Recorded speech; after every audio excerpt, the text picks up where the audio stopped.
So welcome everybody to another episode of the Brewmasters Club cast. Here is what you have to look forward to in tonight's episode. Ryan, you can blame it all on me. Come on, you gonna stop there? Oh, I'm gonna stop there. Wow, It's a cliffhanger. so sweet. I gotta leave something. I gotta leave something to come back to. Yeah. Yeah. Yeah. Yeah. Ryan, come back. I got that high now. But at no point does Michael J. Fox give himself a handy. No, I didn't say anything about a handy. Well, this episode's off to a great start. The overwhelming spectacle that is the Great American Beer Fest. Pistachio cream ale on nitro, barrel-aged American wild ale with vanilla beans and black currants, jalapeno oyster porter, sours brewed with vegetables, fried green tomato sour ale, kale cumber, which is obviously cucumber, mint, and kale. Spaghetti ghost is my favorite, with roasted tomatoes, fresh basil, oregano, sea salt, and yes, spaghetti pasta. Oh, Fantastic sounding.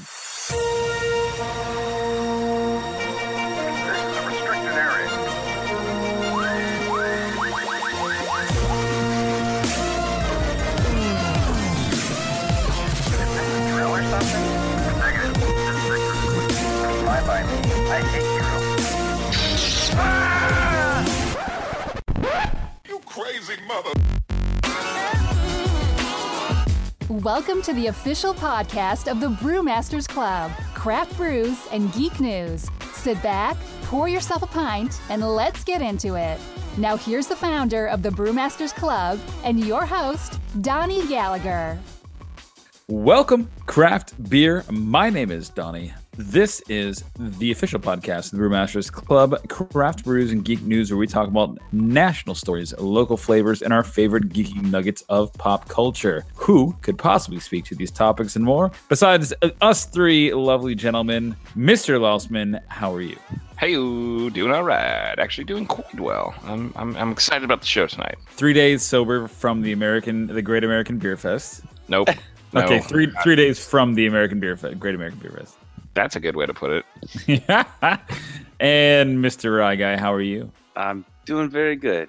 Glad to be here as always, hanging out with you gentlemen and talking about craft beer and all the other geeky stuff we can talk about. Absolutely. And Ryan, as you are well aware, we always start off our fantastic podcast here with a little segment we call, What Are You Drinking? What Are You Going to Drink? Boys, who wants to kick us off? Full disclosure, I sort of got in the mood for, for the Great American Beer Festival, and I picked up a New Belgium beer that I'd never seen before, the Hemperor. It's hops and hemp rain. So it's a very, very hemp heavy type of beer. And it's actually really good. Yeah, Ryan, I think you had this one or two times before. Yes. But dude, not let me spoil your segment time. So well, there's no spoiling it. I mean, I like it. Let me tell you this much. I cracked into it and I said, okay, yep, that smells like hemp. There's no denying that. And I had to reread the bottle and I was like, okay, yep, that's definitely exactly what it is. So exactly what you're thinking out there, that is what this is. It's an HPA, also a new term for me. I did not know that was a thing, but a hemp pale ale, is that it? I feel like that's it. Not sure. Yeah, it says it all over the bottle, so I'm going to go with it. But surprisingly drinkable, 7% ABV. Actually really good. So I've never seen this beer before, but it looks interesting. Really? It's very interesting. Oh, that's right, Donnie, because you didn't get to go to the Temple Terrace Brew Fest. They actually had some out there, and the whole place, every time they opened a can, just wafting down wind, just smelled like hemp.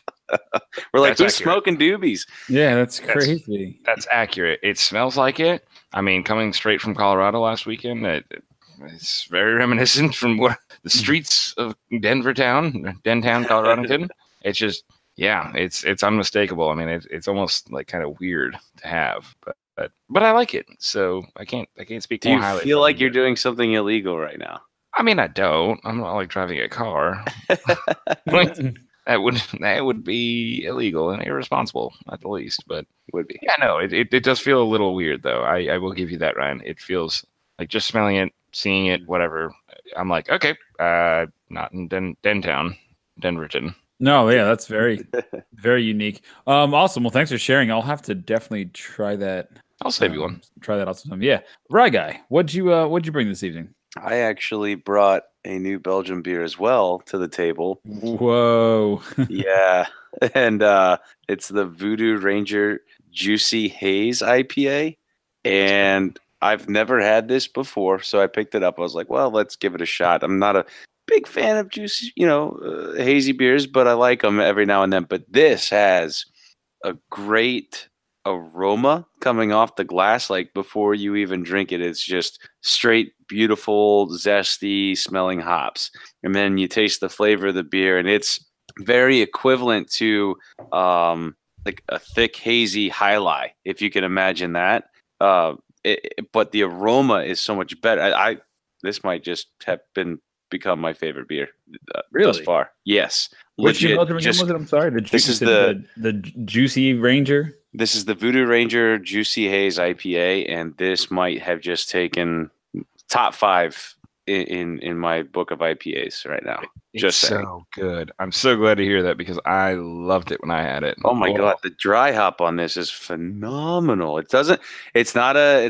I don't believe it's done with a wet dry hop. You can kind of tell the difference. There's it's a little more thick and present, but man, the aroma, it's like I've just cracked open a bag of hops, a bag of pellet hops, citrus, centennial, like anything you can think of with a C is just coming right out of the glass. It's amazing. I can think of a few.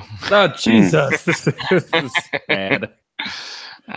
You what? What I do? Oh, okay. You didn't do anything. No, this is a very, very, wow, that's a very good beer. Just saying. I see what you're saying. Yes. So go get one. Very good. So what I did was, again, just because this episode we're going to talk about some of the feedback here in a second and some of our experience from the Great American Beer Fest, I brought a Great American Beer Fest winner, which, Lousman, I'm surprised you didn't think of, which is fine.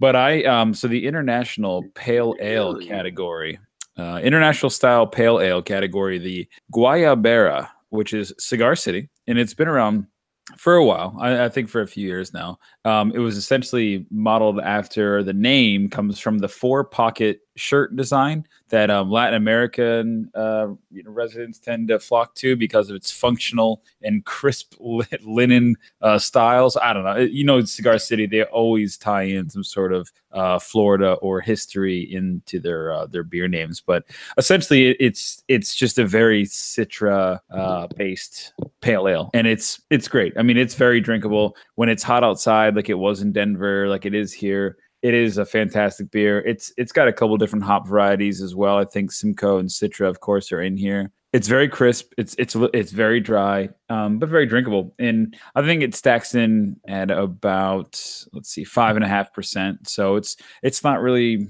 high on alcohol or super boozy, but it's very refreshing and it's a very drinkable beer. So I understand why this won second place. So it got a silver medal for the International Style Pale Ale. The gold medal winner that came from Florida was the Cigar City, again, Maduro Brown Ale, and that was Really? a gold winner for Brown Porter. Now I didn't get that beer to this evening because I've had so many of those. I don't need to drink another one. But it is a good brown ale. I mean, I'm not going to lie. That got gold medal? I mean, I'm not saying anything bad. I think that's great. But gold medal for brown porter category. Interesting. Mm-hmm. I'd like to herald back to one thing real quickly. You said you were surprised I didn't have that. I had that in my hands, and then I saw this Hemperor, and I said, yeah, okay. I was like, I got to try something new.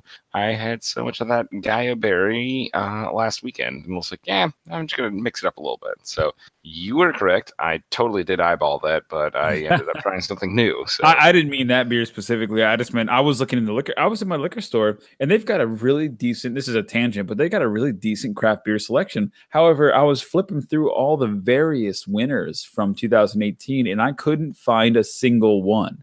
And I'm telling you, like, there are, I don't know, probably 300 or 400 facings of craft beer in my liquor store. And and I just couldn't find one. So no, I didn't look, insanely hard, and they have a lot of international stuff too. So I get that sucks up a lot of real estate, but yeah, I was surprised that I had a difficult time finding any winners. So I knew that Cigar City, as we were there, had 2 that won. I knew one of those was the Maduro, but I forgot the Guayabera was winner too. So I just want to say that I brought it to support it, and it's been a while since I've had that beer. So I wanted to try it, but I did try it at the Great American Beer Fest, which now I remember. So that's it. So all right, anything else, boys? And we can move on to the meat of the show here. I'm also drinking a vanilla porter from Breckenridge. So yeah. So that vanilla porter, another Colorado beer. Well, that vanilla porter specifically is the one that I compared against mine that I brewed out of the Pico, the first beer. And I honestly preferred mine just because it was slightly drier. But that vanilla porter is delicious. I know. It's a very good vanilla porter. It's very tasty. So. Great. Okay. So as we kind of hinted to, and I swear we won't dog this, Ryan, I know you've got some questions, I'm sure. And there's some people out there that, want to hear from us. And there's a whole bunch of feedback that we have to provide in terms of what we were doing this weekend at the Great American Beer Festival 2018, the 37th consecutive year for GABF. And man, was it a good time. 62,000 attendees over a 3-day festival, 4,000 beers from more than 800 breweries. It was incredible. Ryan, I don't even know how to explain it to you. It was incredible from the moment our plane took off to the moment we almost missed our plane coming home. It was a truly incredible trip.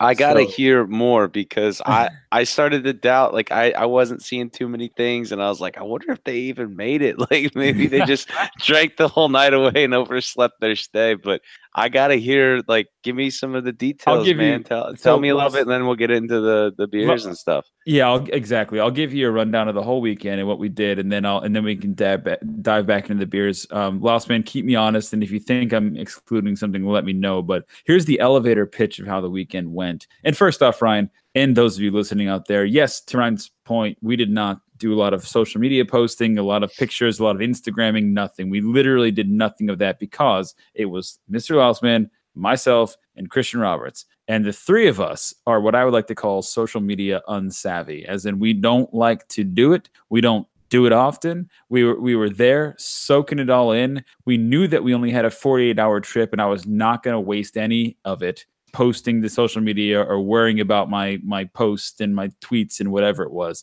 We were there to enjoy the festival, to document it, to experience it. And I think we did that to the nth degree, and none of us got arrested, which is great. Awesome. So stage opens up. We Lousman and I get to the airport. It's fine. We're heading on our way to the flight. That's great. We got a great, nice open seat between us, so we enjoyed, a nice roomy flight on the way there. We get there as soon as we land. We hop in an Uber. We get to our Airbnb where Christian Roberts has already let himself in and is making himself at home, comfortable in our Airbnb.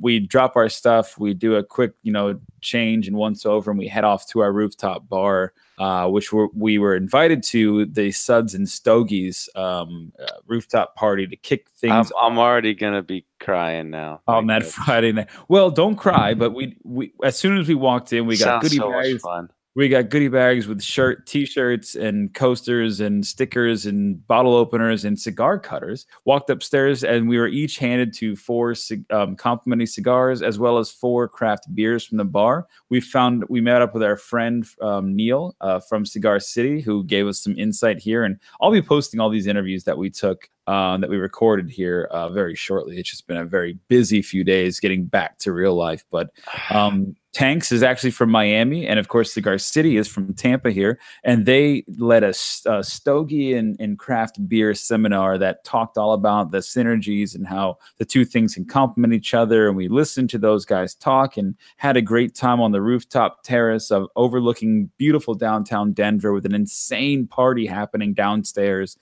It was absolutely wild. we stayed there. We drank our beers. We talked to our friend Sean Nordquist, who's again from Tampa here, but was also up there visiting and experiencing the fest. We talked to Neil, who's a good buddy of the podcast, and then we just partied the night away. So that was Friday night, and to be honest, I think we hit it a little too hard that first night. But that's what tends to happen. I kind of figured that's what was going to happen. I think it was right on the button. I mean, I think we were perfectly partying. Yeah, we tuckered ourselves out, I think, pretty quickly that Friday night. But man, was it a true celebration. It was a rager. Craft beer, and set the night with conversations and great laughs and fantastic cigars and some of the best beers around. It was a great celebration. So we thank Cigar City and the Tank for having us out there for that rooftop party.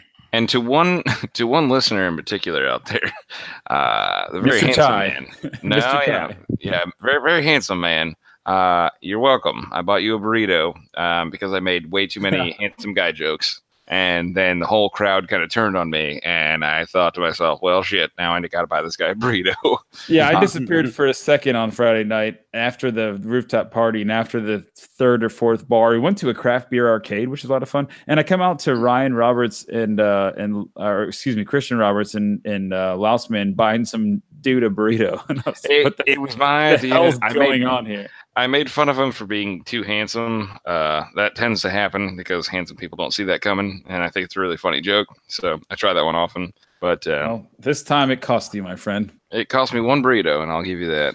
But the end of the story is, and the moral here is don't make fun of handsome people. They're just people too. They're just more handsome than you.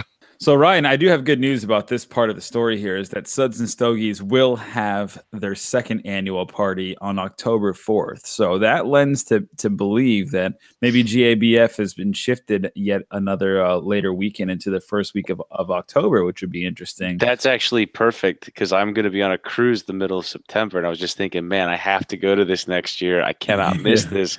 If they would have kept it this same weekend, I would have been on a cruise to the Eastern Caribbean. But now, Donnie, with that news, I can probably start saving money well in advance to go. Yes. Well, I would suggest I was telling it to the boys too. Our plan was that we're all going to squirrel away some money to try and, definitely make the start now.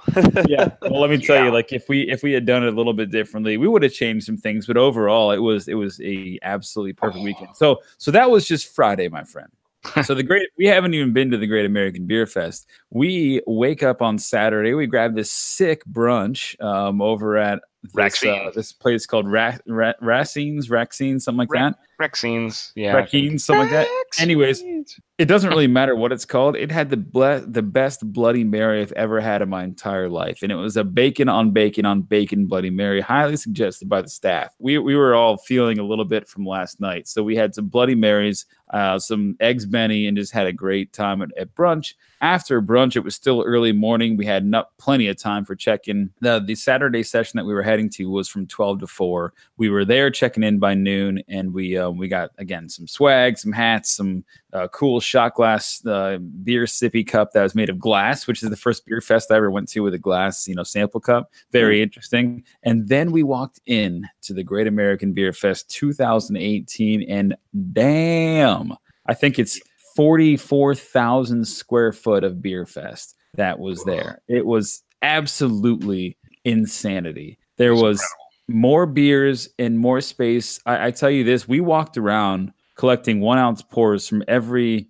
table that we saw. And we got some tips too going in from the night before, as in, if you're going to the beer fest, don't go to any lines. Don't wait in the line. You don't need to. Go to any other thing and grab a beer. And then if you really want to, you can go back to the ones that have the long lines, but those tend to fluctuate based on what's happening. So there was like a Jameson Garden. There was a silent disco, which is hilarious. And we have video of that on our that I'll be producing here shortly. But essentially, like, that was hilarious just walking into it because it's so loud in this place. And then all of a sudden you see just like 50 people in a little boxed-in area with the DJ on stage, and there's no music or sound, but everybody's got these Bluetooth headphones on, and they're just raging. Like they're just raging. Everybody stops and turns to the DJ and is like, woo! And you're like, what is going on? And then you put the headphones on and it's like, holy shit, this is amazing. And they're just like, blah. Like it was an awesome rager. And they had like beer costumes of like Dale's Pale Ale and stuff you could like throw on and just like dance around. And we got some photos, some video of it. It was really very funny, but the silent disco thing is never something I've ever participated in. And man, that was awesome. But that sounds like something you should do at a house party. It does. It was it does sound like something you could do at a house party, but there was seriously like 60 pairs of headphones available for anybody that wanted to do that. Anyways, the disco dance party was fine. But what was more impressive was the overwhelming spectacle that is the Great American Beer Fest. I want to list off a couple really unique ones, Lousman, that we either saw or tried, which I didn't try most of these, but I was looking back through the list. Pistachio cream ale on nitro, barrel-aged American wild ale with vanilla beans and black currants, jalapeno oyster porter, Ryan, thinking of you. Wow. Sours brewed with vegetables, fried green tomato sour ale, cute kale cumber, which is obviously cucumber, mint, and kale. Spaghetti Ghost is my favorite. The Spaghetti Ghost I did not try. I wish I did. Comes from Weldworks of Greeley, Colorado. It's a lightly tart German-style wheat beer with roasted tomatoes, fresh basil, oregano, sea salt, and yes, spaghetti pasta. Oh, Fantastic sounding. Spaghetti pasta? I heard it's terrible. I heard it's not very drinkable. But it's very close to spaghetti flavored beer. You know, I had a Doritos ale at the. That's probably good. Well, it sounds good. The first sip was good, but then after that, it was like, okay, I'm getting so much Dorito here. It's hard to drink. You just kind of want to go with a regular ale and eat Doritos. So maybe that's how that was, but it still sounds like something you want to try. Why not? I can just attest personally that I've never said that's enough Doritos in my life. Never said that. Oh no, this beer, you don't eat at that. You know, you'd rather just eat Doritos and drink beer. I almost bought 2 bags of Doritos this afternoon. I'm not debating that. Buy the Doritos and then buy an ale. Don't buy a Dorito ale. It just doesn't work out. Sounds like it's like killing 2 birds with one stone. You know what? You want to have a Dorito ale? I do. Buy an ale, crush up a bunch of Doritos, just let it soak overnight, and then drink it. Can you just pour the dust into like a beer and just call that Dorito ale? I don't know. Sure. I think they took the seasonings from the Dorito and tried to make it like a Dorito. I'm just saying that's what I think. But it was good at first. It was really good. But man, pasta. I'm not saying I would drink it every day, but they add like double the amount of sea salt you should. They put a tomato puree in there in the fermenter with fresh tomatoes. Oh my god! They fire roast them. They get a hint of smoky sweetness from those, and they dry herb basically in a week with fresh basil and oregano, and it comes out to about a 4.8% kettle sour, reminiscent of robust spaghetti sauce, but still delicate, crisp, and surprisingly refreshing. I wish. Yeah. If I had one regret, it would have been that I didn't get to try that beer. Me too. But again, we were not. It's just so overwhelming. It's undescribably overwhelming because you get there and you hear this stuff and you see everything, and then when you go to leave, you say, "What? Like I didn't realize that was even there, like a thing to do." So very unique. But just insane. So that was Saturday. But Saturday's not over. We pulled a shawarma burger where halfway through the day, we went to a local sushi restaurant and talked literally about the Avengers scene from Shawarma, where they were all just finishing saving the world, and they sat down and just had some falafel and whatever else it was. It was pretty hilarious. We've already posted a 360 video of our day on the Craft Brews and Geek News YouTube channel, so check that out if you want. Of course, shawarma got in there. We took that break, then we went right back for the afternoon setting. So there was a 12 to 4, and then a 5 to 10 p.m. A literal session. roundhouse. Oh, it was literally 2 sessions in one day. Oh, I thought it was only 12 to 4. No, sir. There was 2 beer fests. And what happens, what we learned is that in the second session of Saturday, shit goes bonkers. People show up in costumes. They're thrown up everywhere. It is an absolute rager. Oh, And that doesn't sound good. then, well, by then we had already been there for like 4 hours. And I imagined if we were doing 1 ounce pours there for 4 hours, and it's literally a beer every 5 minutes, maybe. I mean, we were smashing beers, but none of us really were that overtaken with alcohol. Like, I don't think any of us were getting sloppy at that point. Even in the evening session, we had paced it out, gotten food, and kind of paced ourselves pretty evenly, where I don't think we really had that crazy of a buzz. What happened is, as it got darker, before the thing shut down for the evening, we popped out for a bit and took a whirlybird tour around downtown Denver on the back of a Surrey bike built for 3. So we hopped in a little guy's basket and he pedaled us around town as fast as he could. And it was hilarious. And like a rickshaw. Yeah, a rickshaw. It was like a rickshaw. We have version of a rickshaw. We have all that on video too. So this will be hilarious to go back and look through, because we were just like losing our minds, flying through downtown Denver, sidewalks, through a park, through like a crowded area on the street, conversations, horses.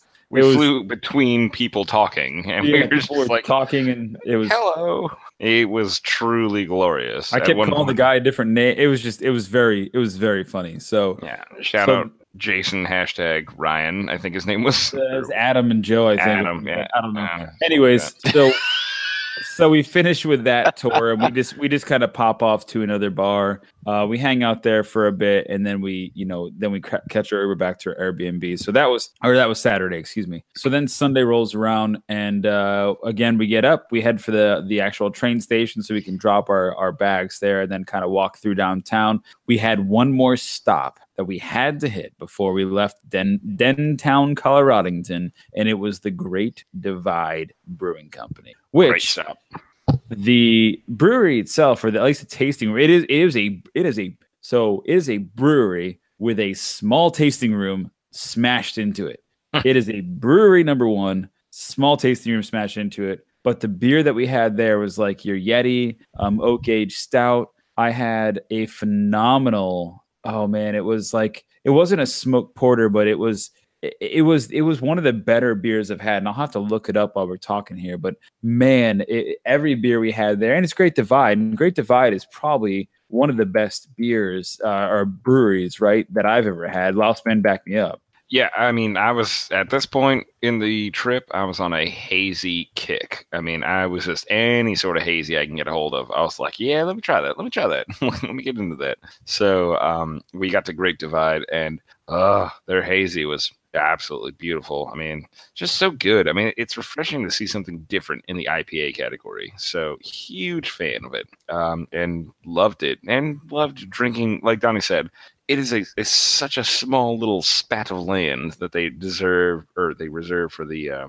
whole tasting room, and the rest of it is just like a full-on brewery. So like you just get to literally Willy Wonka style, like, oh, this is what you're seeing because this is what you're drinking, kind of thing. Yeah, I mean, they had a strawberry rhubarb sour, which was incredible. A couple Scotch ales, a blonde ale that was really good. The Heyday Modern IPA was good, but it's pretty standard IPA. I'm looking at the beer list now. It was just a very cool little brewery. So we had to go there before we left, and of course we couldn't also walk past the Y Coop. I think it's called Y Coop.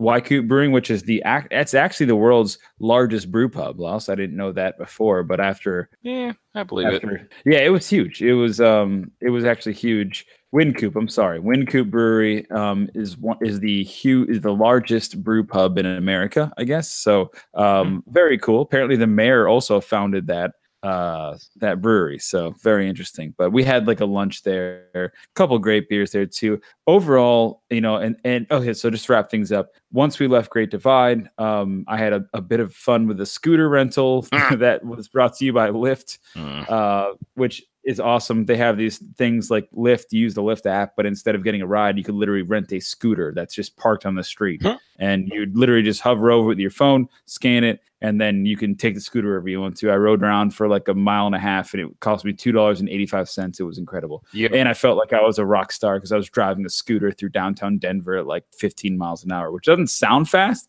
When you're riding a scooter, It's fast, especially on the sidewalk. You have no idea how elated he was. I mean, Oh man! at one point he busted up some sort of like drug arrest. Like it was kind of weird. Like he checked the footage on the 360. Check the 360 camera footage. Yeah, it's all on there. Because we didn't have any runs with police until that moment. Yeah, and that was after a couple breweries and brunch and a bunch of stuff. And I was driving a scooter, and I'm like, oh shoot, I should not be. Hey, I'm just gonna go around you guys, but you were in the green, man. You were good, dude. You had no issues there. But yeah, hilarious footage to watch, nonetheless. So just to round things out, because the story's going on very much longer than I anticipated it to. But just to round things out, we went from the Great Divide. We walked back to the train station. We're going to take the train back to the airport, and we did, and it was great. Except the train took a little bit longer than we thought, and we already didn't give ourselves a ton of time for our plane. Then we get to the Denver airport, and the line for security was not only wrapped through all the turnstiles, but then it was down the hall,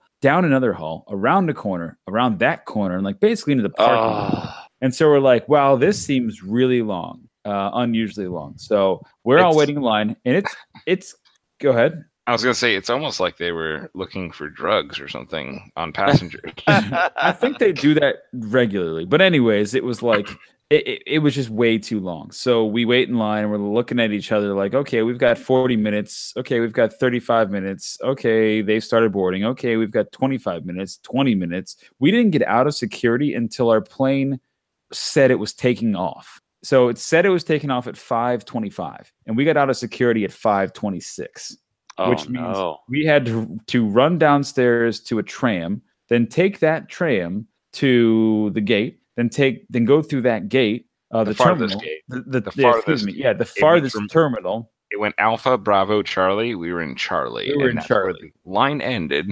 Yeah, so we got to that terminal, then we ran to the gate, and as we got to the gate, it was a Kevin McAllister moment. They were closing the plane. The guy was standing there, and he was like, "Hey, are you guys on this plane?" And we're like, "Yes," and we're all running out of breath. And he's like, "Well, I'm just waiting on paperwork." We were literally ready to go. So we're all like, oh, shit, yes, we made it. We finally made it to the plane. We all start going in to settle down, and everybody's got their arms crossed, and they're giving us the eyes. And then some dickhole on the PA comes over and says, "Sir, sorry, everyone. We were waiting for a few passengers that were held up at security." I'm like, great. So now everyone thinks that we were stuck trying to smuggle some weed on the plane, which we were not, by the way, at all. But I'm just saying that's what everybody thinks. I sit down. The guy's a jackass. Laos gets to sit in front of the plane, and Christian has to sit in the back of the plane. But we made it. And as soon as we walked on that plane, they closed the doors and we left. So. Just a quick shout out. So yeah, I got to sit in the front half of the plane. I literally bumped apparently some lady. She was a flight attendant and she works for the airlines. And so she was like, "Oh no, I'll just go ride in a jump seat now." And I was like, "Oh, well, okay." I was like, "Sorry." I was like, "I paid for the seat." So scooch. My last thought was I saw that lady. I saw that lady get up, and I was like, "Oh, great! We weren't the last ones on the plane." And then Nick's like, "Yeah, she was sitting here. I moved her." I was like, "Oh shit, we were the last ones on the plane." I bumped her ass pretty quick. I was like, "Why don't you scooch?" I was like, "Did you pay this much money for this seat?" I was like, "I don't think you did." So, yeah, I felt bad.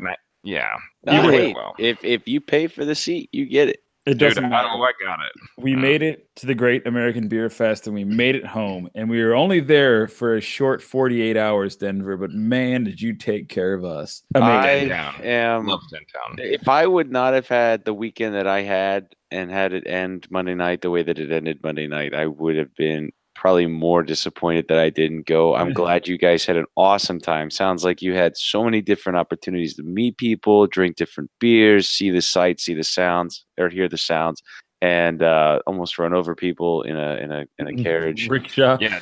Don't mix them up though. Don't mix all that up. But it sounds like you had an amazing time, and I'm super happy that you guys got to go. And like I said, I will make plans now to, if we get that opportunity again, which I don't know. Opportunities come once in a lifetime, but we should definitely go next year and stay a little bit longer and not make it so hectic for a 48-hour trip. You know what I mean? It was definitely hectic, and I don't want to dwell on this more. Like I said, we're gonna have more coverage coming out on this channel here and on the YouTube channel about what we saw and what we learned, and Awesome interviews and stuff like that. So please just pay attention to that. We'll post everything through the Facebook group, Craft Brews and Geek News. Lausman, just before we wrap up this segment, and again, I wanted to go through the winners of the Great American Beer Fest and all the competitions and stuff. Like we covered this last year, and I think we even covered it the year before, if that would have been our first year doing this. But the reason I don't want to spend much time on it is because that wasn't, like, as much as that was interesting and that was a really fun time for the festival, that wasn't why we were there, and that wasn't why we enjoyed it the most. It was really just being a part of that culture, seeing some crazy stuff that you've never seen before, trying some crazy stuff you've never tried before, never would try, and just being a part of the experience is what I think really sums up the Great American Beer Fest 2018 for me. So Lausman, any final words, and we can move on to our next segment? Yeah, absolutely. It was, honestly, if I could pan it to like a sentence or two, it was just a beautiful time to enjoy craft beer. I mean, it honestly celebration was. It was a beautiful celebration. Enjoying beer. There were people literally celebrating the fact that this existed. I mean, it was awesome. It was just a cool culture. To anybody who's never even thought about going to any sort of craft beer festival or whatever, it was like if you've gone to a Star Wars festival, it was like that for beer, and it was beautiful because you just saw people in their essence just enjoying it. Like, and everyone was pleasant too. Like, you go to some brew fest sometimes, and there's always a dick or a really drunk asshole or something. But like everybody was just like in it to just have fun. And the people pouring the beer were some of the nicest people in the world. The people drinking the beer were also very nice, and all the brewers and everybody you talk to just spewed information and sharing. So they say it's the one beer fest you have to go to before you die, and I completely agree. So, I agree as well. Yep. Absolutely beautiful time. I mean, if you have the opportunity, please go to it because you'll enjoy it. Yeah. Well, the next one starts 358 days from now. So count them down, baby. Hey man, you put $1 a day away, you've got your plane ticket right there. Oh, I'm going to put 2 away. Yeah, there you go. Boom. And our Airbnb was nice. It was a little bit far. That's what we would have done differently. It was a little bit farther from the center of town. But again, you guys were kind of being dicks, as in I wasn't sure who was going to come. We went to the suburbs to find a space that had enough room, and sure enough, did. We had plenty of beds, plenty of room, no problems. That was next great. Next time we'll have 6 months. We'll get together and plan it out and get ahead of the curve. Yeah, so. Absolutely. All right. Well, that's it. And that's the Great American Beer Fest. So you guys will probably be hearing stories popping up, like I said, over the next few weeks as we continue to post this stuff, as I get a chance to edit it all together and make some nice memories out of it. And we might talk about it again, but moving on. Ryan, before we move on to the Geek News section here, drink it on in, send it back. I just want to give, I think we have at least, this may be the last little shout out that we can provide. Yeah, I think it is, for the local craft beer fest that you want to talk about. So you want to talk about the Fall Brew Fest for Hospice? Just give us a quick elevator pitch on what's going on, if anything's changed. Yeah, absolutely. No, as far as I know, nothing has changed. Saturday, October 6th from 6 p.m. to 9 p.m. It's the Gulf Side Hospice is hosting an event at Land O'Lakes Heritage Park. It's at 5401 Land O'Lakes Boulevard in, of course, Land O'Lakes, Florida. Come on out. It's $25 a ticket, $45 if you are with somebody else, and you can get 6 tickets for $120. Basically, it's just a way to give back to the community. It's a fundraiser for the hospice, and it's just going to be filled with a bunch of great breweries, a bunch of great people, and I myself will be pouring I feel a really good stout. Starting gravity was 1.075, so we'll see what that finishes at. And my jalapeno IPA didn't change up too much. I changed it just a little bit with the hop additions and my dry hop, which is currently cold crashing. So come on out and try that. It was beginning gravity 1.09, finished at 1.02. So anybody out there knows what that gravity is, go ahead and just do that calculation. And it's just going to be a really, really fun time. I'm super honored to be, in a community of people that always are giving back. And I think it's just a great opportunity for everybody else that's involved as well. So come on out. Very good. And I'll be there. I know that for sure. You'll be there. Last man, I think you're in, maybe? I have to check my schedule, but not this Saturday, next Saturday. So Okay, yeah. I will presumably be there. Cool. Okay. Yep. Good. Well, we'll see you guys there. And again, check us out, there at the event. And of course, we'll be talking about it and we'll be posting. We'll actually be posting if we're all going to this one on the 6th. So Yes. see us there. And again, stay in touch with the group there, Craft Brews Geek News on Facebook. So moving on to our geek news section here, we've got a few minutes left to wrap things up. And of course, it's been a while since we've gotten some great news and some big news, but this is a pretty big, meaty story that I literally found out about, 2 hours ago. So thank the maker. We got some serious news on an actual podcast day just before the actual podcast. Sony, that's right, boys and girls, Sony, makers of the PS4 and other great consoles, is finally allowing cross-play for some of their games. What this means is that the company Sony that has resisted for so long is now giving in and allowing players cross-play for the PS4, which means select third-party content will soon actually be able to get to play the games they love and enjoy against people on competing consoles. So what does this really mean? Well, Xbox and PC have often been sharing the consoles there, but even the Switch has gotten in on it with Xbox and PC to allow sharing of player data in games. Sony has dragged ass, not sure why, but now they absolutely are letting players on some games connect. It's news because, boys, imagine all those people who have Battlefront 2. So all of the players that have Battlefront 2 on PlayStation 4 now, hypothetically, could now open up that playing field to all the players on Xbox One or No Man's Sky or Halo, or not Halo because that's only Xbox. That's a bad example.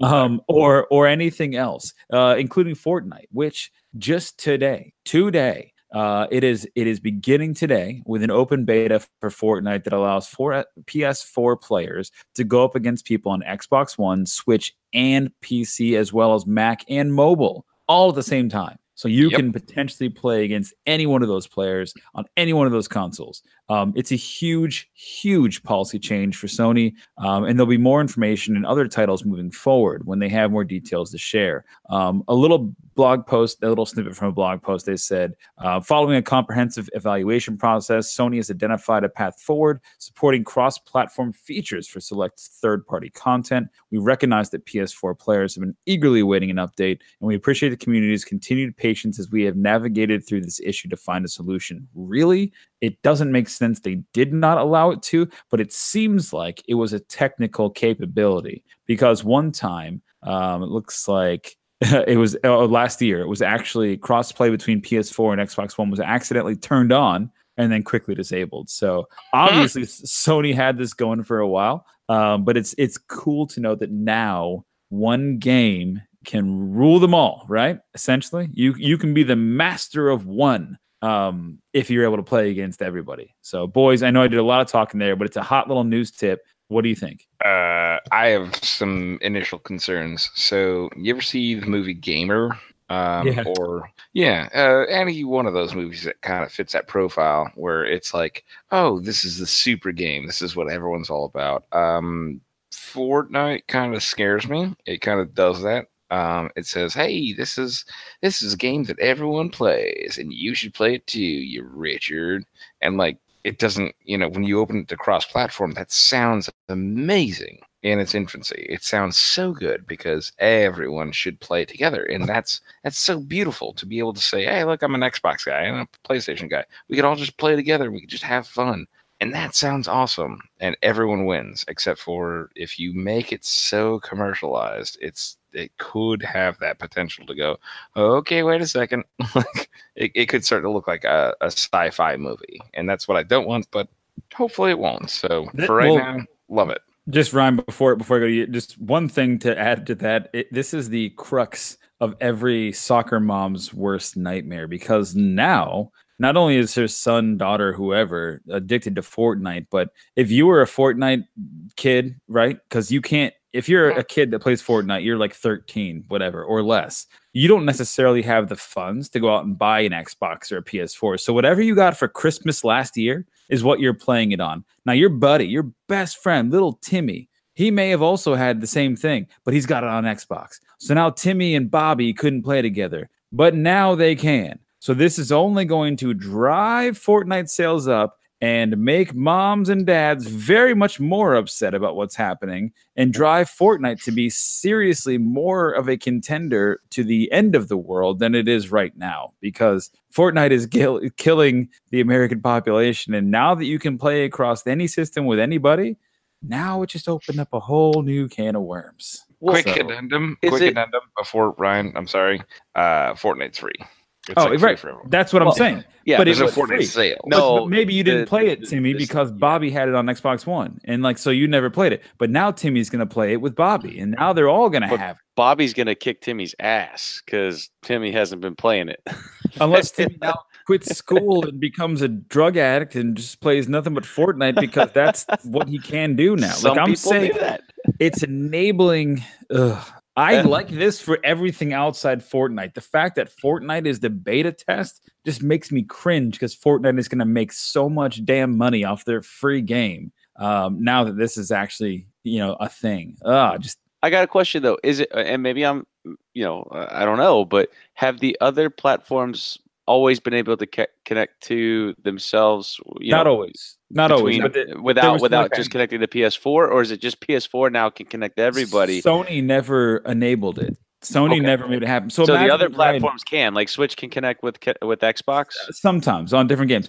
Use Madden for an example, Ryan. Like your buddy, Chris had an Xbox One and you have a PS4, or Dane has an Xbox One and you have a PS4. But you guys both love Madden, right? But you couldn't play together. Potentially, hypothetically, now you could. So if you have an Xbox and he has a PS4, y'all could still play together now, just like you and I do, and we all three play, Star Wars together. It's just a new thing that enables you to connect, which I think is overall great. I hate the fact that it's starting off with Fortnite. Well, think about it. That it's starting off with Fortnite. It's like one of the best games out there. Have you ever played Fortnite? It's not. I have it on my. I have it. I don't like the fact that you can build everything up and then once you die, you kind of lose everything. But if at least once you're dead, you're dead. But you have to start over, and then that's cool. But I would think about it more like this. I would think, so PC gaming's never changed. I mean, it's always been the same old thing. So think about it. If you had a Dell or an HP, doesn't matter. You're still going to play together, like on the internet. Okay. Game manufacturers didn't come out and say, well, this is only for Dells and this is only for HPs. Now, there was a line between Mac and PC. I get that recollection here, but those games have already been able to communicate. This is Sony getting off their stupid high horse saying, fine. We realize that it makes more sense for us to just share and make it happen between all consoles, which now is finally a thing. So I don't want to dwell on it too long. I think it's very exciting stuff. I think that the future of gaming now is like, hey, you want to be PlayStation, you want to be Microsoft, you want to be Nintendo. It doesn't matter. Buy the game once, play with all your friends. Well, and that just to me leads me to believe that Sony feels that the PS4 is probably going to stop selling units, because I mean, let's think about it. Exclusivity drives sales. So if somebody knows, like you guys both bought PS4s, I think Dane bought a PS4 so that we could all play online together. But now people don't have to do that. So I think in their minds, they're like, well, PS4s are going to slowly start declining, because how many years are we from the PS5? 2? They actually just announced it's possibly 2019. Possibly. There you go. So possibly means it's going to start driving people in a frenzy. And I think there's more to this, basically saying, hey, we're going to open this up for open platform now, and let's see if we keep it we'll see how it goes till the PS5 comes. I don't see this as I like to go a little conspiracy there. But that's fine. But I don't see this as a console driver, because I think that if you were going to buy a PS4, you would have bought one by now. Well, that's my point. No, that's my point. I'm saying they're thinking sales are declining, maybe, or they're not going to sell as many units now because the PS5 is going to be coming out soon. So open it up and let people play on an open world. They're certainly not doing it for the fans. Everything is financial, so they're not going to do it for the fans. What I think is this is a game driver. So now if you're like, hey, guess what? Freaking PS4 is on its way out. We've got the PS5 coming. We have all these great games that we're going to enable this for. This jackass sitting on his couch that didn't buy our game before, but all his buddies play it, and he's like, well, I'm not buying a new system and a new game and new controllers. I'm just, I'm not going to do it. Well, now guess what? Pony up to $25, buy the 2-year-old game and play it with your goddamn friends. Now you can. right? Like that's what I see well it as. done. I see it as a game driver. And Yes. games are really hip. Like they're not the core of why Sony wants to make the next PS5. It's not the game sales that do it, but I think this is a good way to say, listen, if you've got one that's collecting dust in your back closet, now you can dust that bitch off and buy all those games that your buddies are playing and play with them. And it's not all of them; it's very select few of them. But I think to your point, between now and when the PS5 drops, this sets a precedent for any future functionality or console games to already have this integration built in. And B, your buddies are all playing a game that you wanted to play, and now you can play with them. Go buy the game. Keep that PlayStation Network subscription that you've got that you stopped paying for 3 months ago. That's where the play is in my head, not on buying consoles. But I hear you. me. Well done. Yeah, But that's just my idea. I think we just both hit the nail on the head. Nailed it. Nailed it. All right.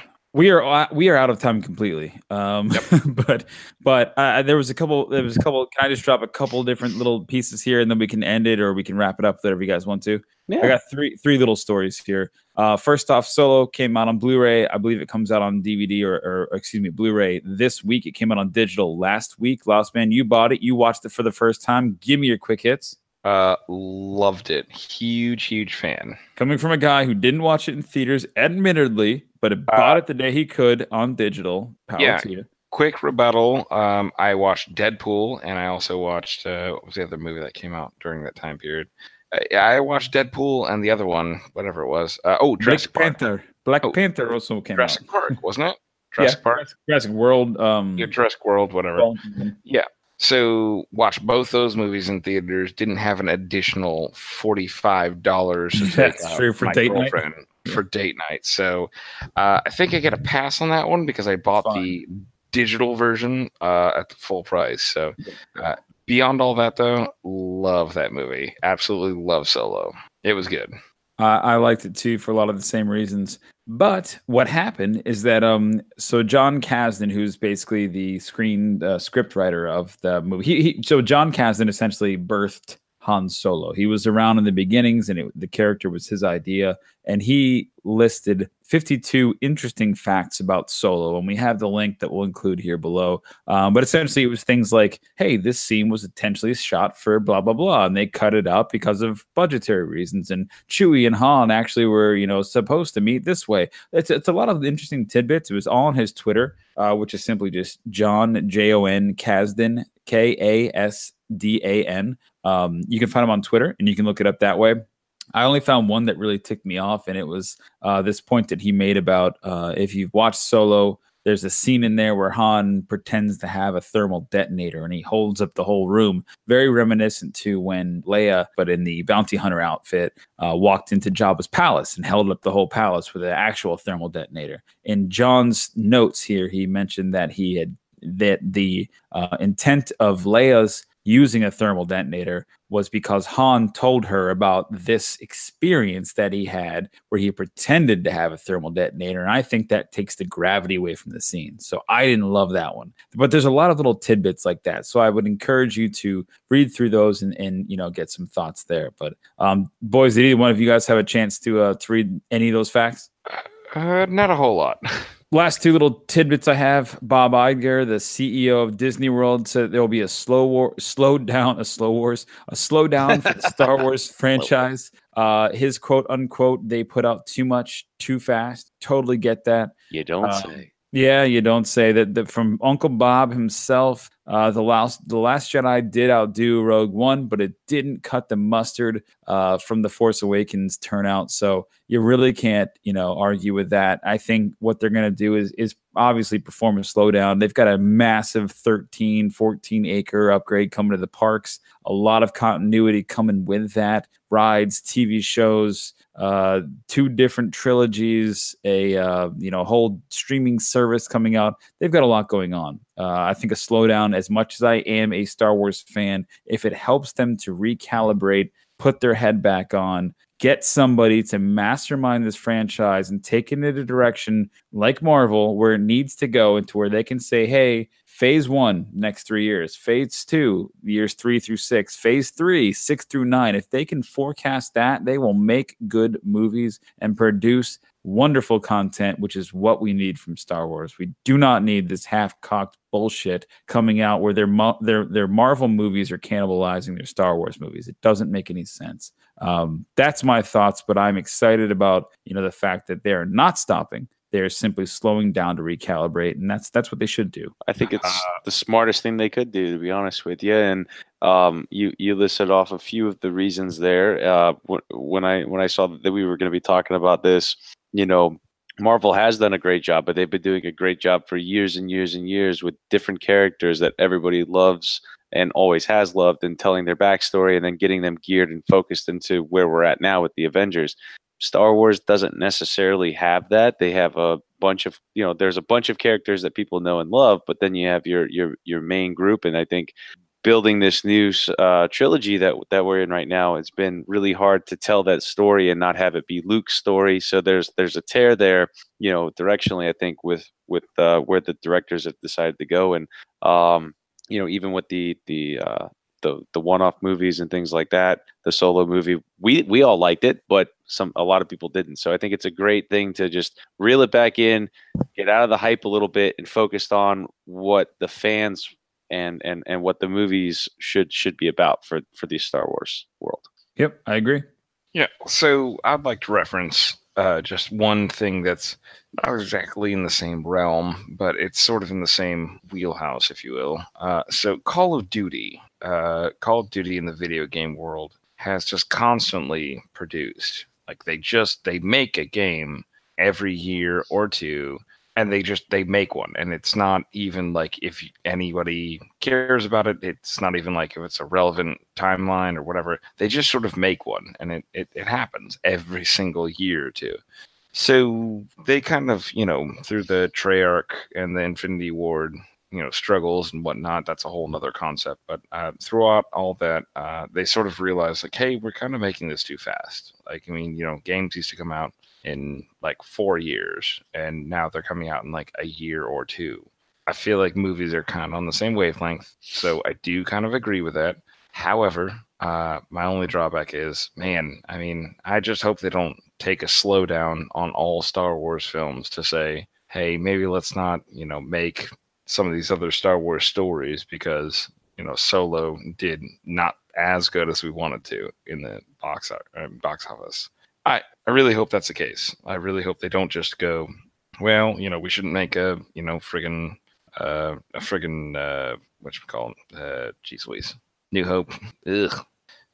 We shouldn't redact some of the Star Wars stories that we wanted to make. Like, I hope they still produce those. So. Well, and they should. And like, I think the Solo one, as much as I didn't want it, like I did enjoy it. I'd much prefer the Obi-Wan, tale, but they're going to make these movies for whatever reason. And until somebody, until somebody picks up the quarterback position, they're just going to flounder. So I don't know, but that's just my opinion. Maybe they still want to do those movies though, Last Man, but make them better than just making them cheesy Disney style movies.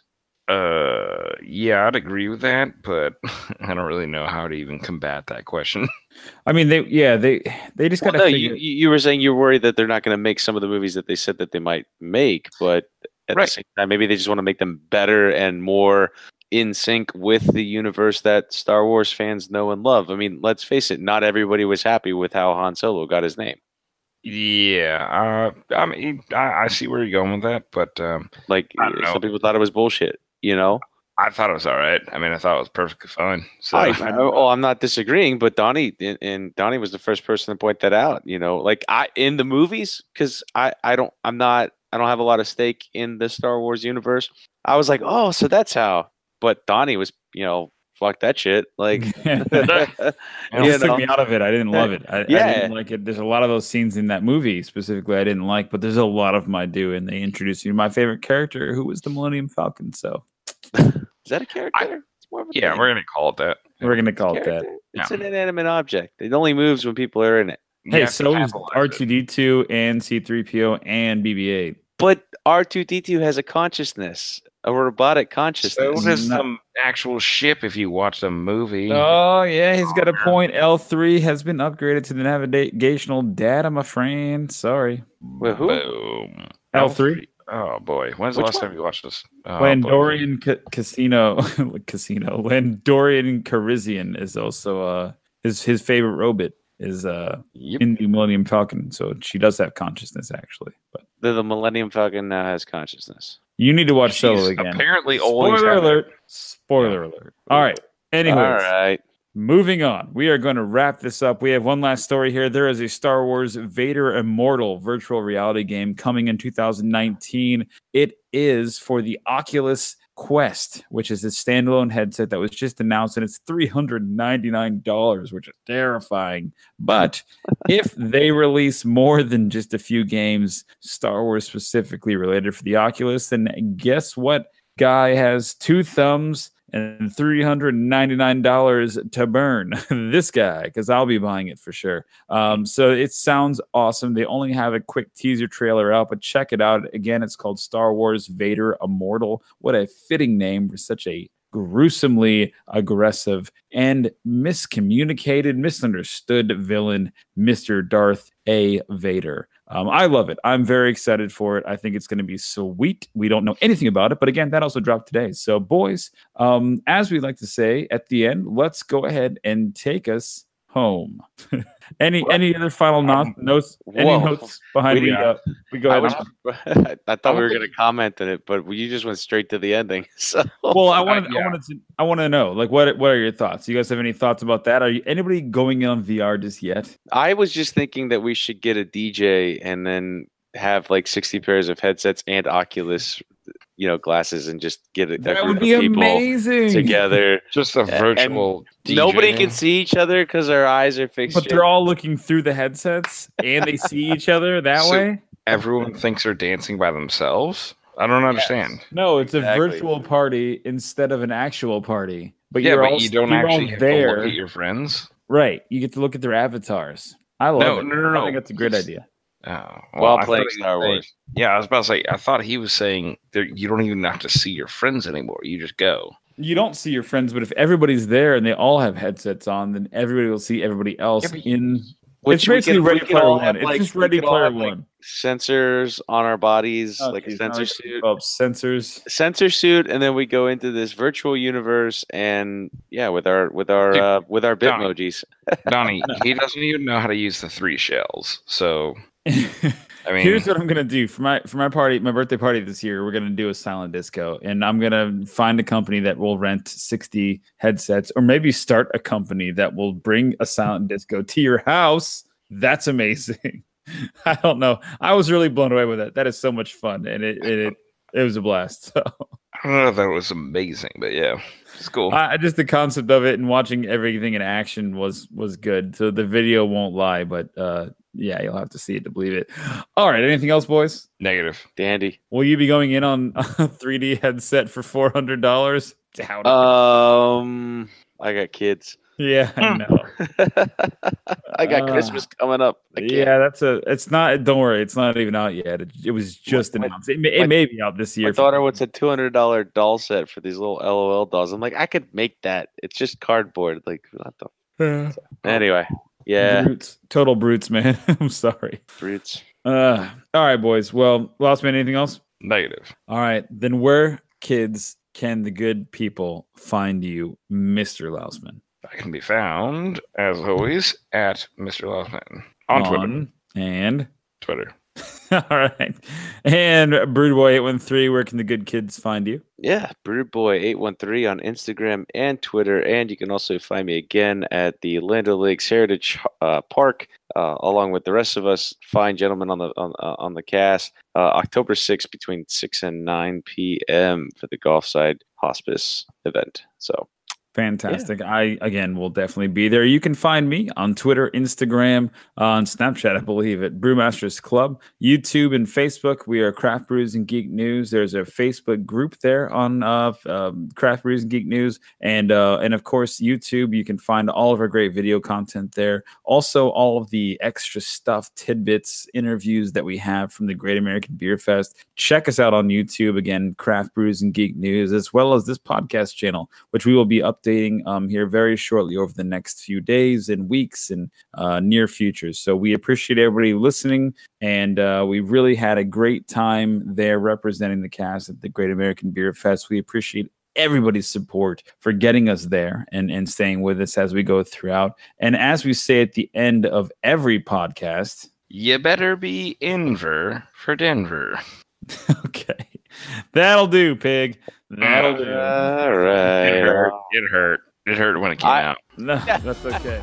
You've been listening to the official podcast of the Brewmasters Club, Craft Brews and Geek News. Grab a beer with the guys and be sure to subscribe to catch additional content. Add this podcast to your favorite RSS feed or iTunes. Chat with the guys on Twitter at Brewmasters Club and Facebook and online at www.brewmasters.club. Cheers!